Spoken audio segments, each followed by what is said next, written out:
kimia pengolu na nzambe pesamela bino bisika binso bozali kolanda biso na mokili mobimba pe na République démocratique du Congo ya Kinshasa.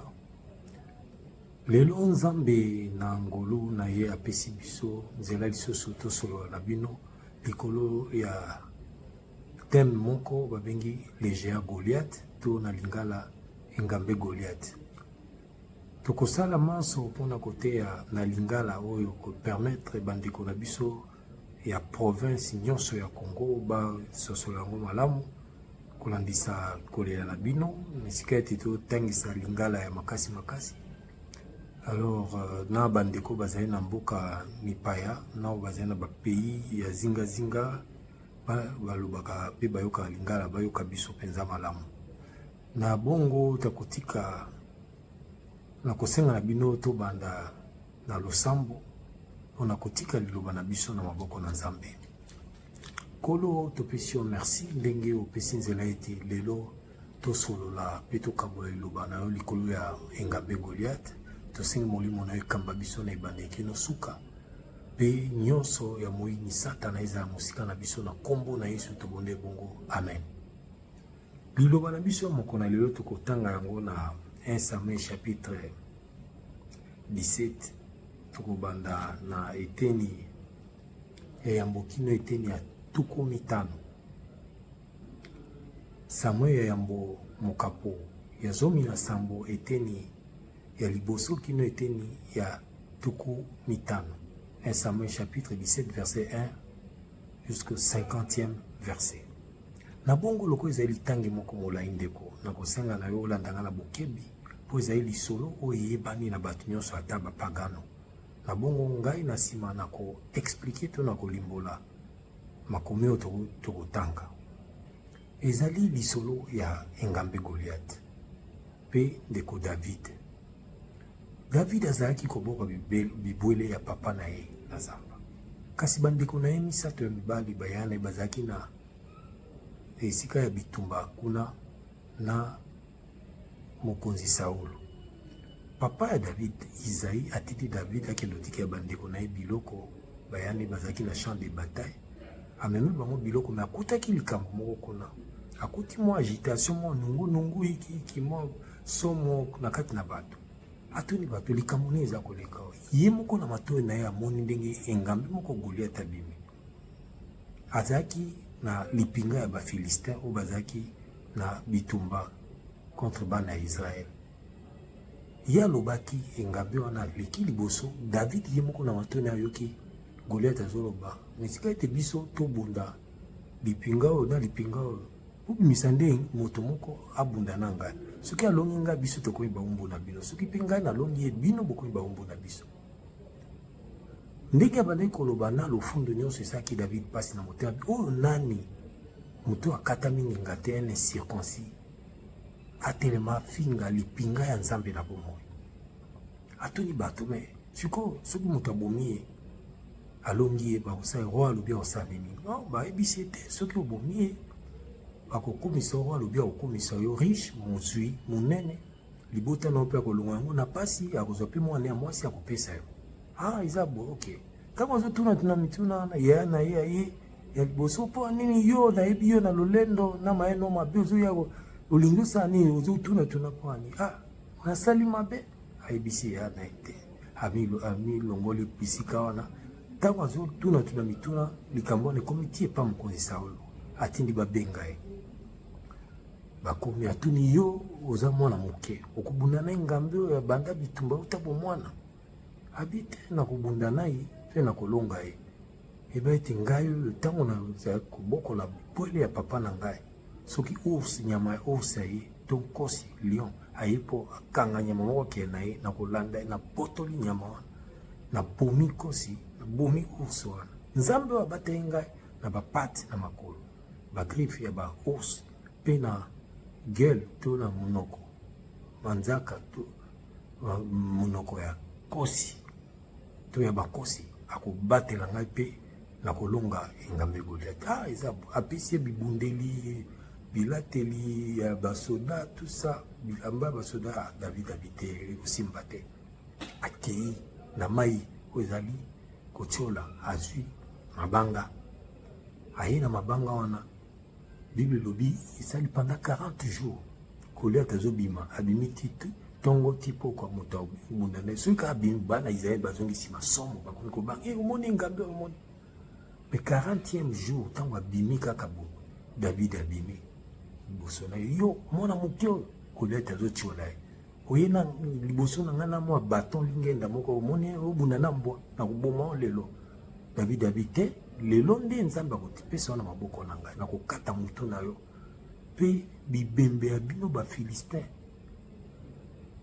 tokopesa yango lelo bana ezeba kopesa yango na banyama zamba na bandeke na lolo lelo bokoyeba ete nzambe aza na Israel yasola Goliath nga pusana kaka ya kobuna na David pe aye verie azwi kaka libanga moko na kati ya pe koto na lingenda simbaki ay David abeti lance atie libanga na lance abwaki ebeti na mbuzo akwe ya kufi akwe David ya kati kingo na yezu moto ba soda Israël balandi bana ba Philistin bakoy ko bomba mabango wana ezali histoire oyelekaki elikoloba nini. Et il ne suffit pas seulement à tanga histoire de bamusuba salaka. Eza na Bible eza na histoire mais eza bilembo ya makambo o esengele ya nyonso elekaka kala ekomami na Bible. Eza pona Bible eza pona instruction na biso pona mateya na biso. Mais lelo mai wana o David azwaki libanga ono ebomaki Goliath. Mai wana eza elembo nini? Po ani na lokote libanga na balabala takika kozwango na mai uza kotiola. Pona nini? Goliath aza elembo ya nini to ya nani lelo? Bana Israël wana bazai kubanga liboso ya Goliath baza pe bilembo ya nini to ya banani lelo? David elembo ya nani? Goliath elembo ya nani? Libanga wana eza elembo nani? Okende ko expliquer mbala moko. Po ndimbola ya makambo nyonso Nzambe apesi yango na mokambi na ngai Pasteur André Mbweshi. De a expliquer yango na za molimo parce que azwa révélation ya liloba na Nzambe. Lilo libanga o David akwesaki Goliath yango ndi Yesu Kristo. Et comment mieux api? Soki toke kuna na 1 Pierre chapitre 2 verset 4. Bazobenga Yesu Pierre vivante libanga eza na bomoi. O bato babwakaki. Ok kuna na Luc chapitre 20 na 17-18 bazoloba Yesu azali libanga bomoyo bato ba wakaki pe libanga wana soki ekweli likolo na yo to yo kweli yango ekobuka ekofina yo ekopanza yo ekoboma yo. David ayebaki likambo wana yango na kende kozwa libanga likambo like ekoloba yango na sima. David ayebaki libanga wana Yesu soki ekweli likolo ya Goliath ebeti Goliath Goliath ya kokwea kokufa. David akende kozwa libanga. Goliath eza elembo eloko nyonso etelemeli yo na bomoi na yo soki osali mwa losambo pasi na moto okanisi likambo wana pasi na motema. Goliath mpona bamosusu ezali maladi ezali kobota ezali libala bamosusu ezali mosala bamosusu ezali kelasi bamosusu ezali prostate diabete myome bamosusu ezali sida maladi songolo oyo soki okanisi yango posa ya kolia esili yo bungisi apeti yango nde ezali Goliath eteme na bomoi na yo. Me polonga Goliath na solution eza kaka moko Yesu lelo oyo nga na memeli yo libanga oyo bato babwakaki Yesu wana bazwaka ye bisika nyonso te bazwaka ye na bisika oyo mai eza kotiola. Yesu bakuta ye na eglise nyonso te okasa te bisika nyonso baza koteya kombo na Yesu ndi Yesu aza kuna bakosi yo ndeko ndeko te Yesu aza partout. Yesu aza partout te po nini oza komituna te po ni David alokota libanga na nzela te mabanga mpe ezalaka na nzela partout ifala alokota ya nzela akekaka la mai eza kotiola c'est symbolique omituni te ndeko. Yesu balukaka ye aza na bisika ye azalaka mpe bisika ye azalaka wana nde bisika elongo ezali bisika wana nde apesaka pouvoir lingendo oyo David asimbaki pouvoir ya kokwisa mpe Goliath.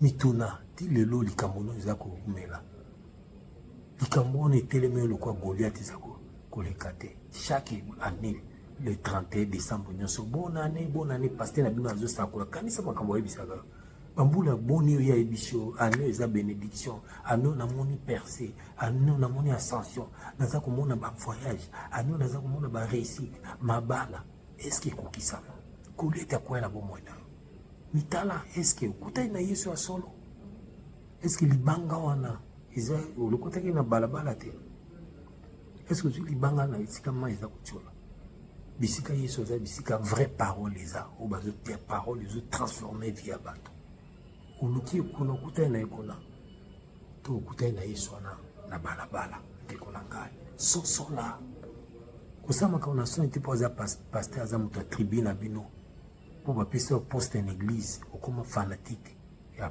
pasteur non mitala sukuzu mona clair te bendana kusama kaona son te bisika moko pasteur aza na bikobo milango masanga asakole bino ba makambo kiki ezokokisama te nzambe asolo aza nzambe atatonement te ya lobaki ke élection ekosama te esalami okorona ekoya te na kongo eyi o nini ekosala boye te oyo bakozwa coupe oyo bakozwa te bazwi nyonso wana eza koteya yo te oyo moto akufa famille no te akufi bato bazokufa na kati na église na bino bazoleka mbeka o diacre te lobi ake akufi choriste bazokwea en plein culte bazokufa nyonso wana ofungwa miso te na yo moto oza na église te obaya makambo église mpona baventure ya bapaster bamitaka ya bapaster na bareseau sociaux na memeli oyo Yesu libanga ya solo